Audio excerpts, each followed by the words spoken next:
科目のワークショップを会員の方々に無償で提供しております。毎月地域ごとにさまざまなワークショップを開催しておりますが、インドネシア独特の研修体制をとっております。Seperti disebutkan di atas, di Indonesia alih keterampilan oleh sektor pabrik dan swasta antara Jepang dan Indonesia itu telah meningkat pesat sampai saat ini. India telah menawarkan workshop tentang mata pelajaran latihan uji keterampilan itu kepada anggota-anggota India itu tanpa biaya.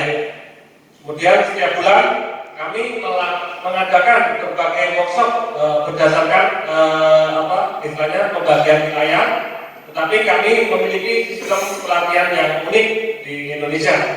Metode pelatihannya itu dilakukan oleh instruktur dari orang Indonesia sendiri. インドネシア独特の研修方法というのは、インドネシアのインストラクターの方による研修方式です。Ya, jadi metode pelatihannya atau trainingnya itu diajarkan oleh instruktur dari orang Indonesia. 2006年から始まった技能研修では、初めは初級から上級まで、日本の支援による専門家が指導して技術推薦を行います。そこである教材ブックは彼らが作ったものです。次に中級上級資格を得た人を対象にインストラクター教育を行います。でインストラ資格を得ると彼らが下のクラスを教えることになります。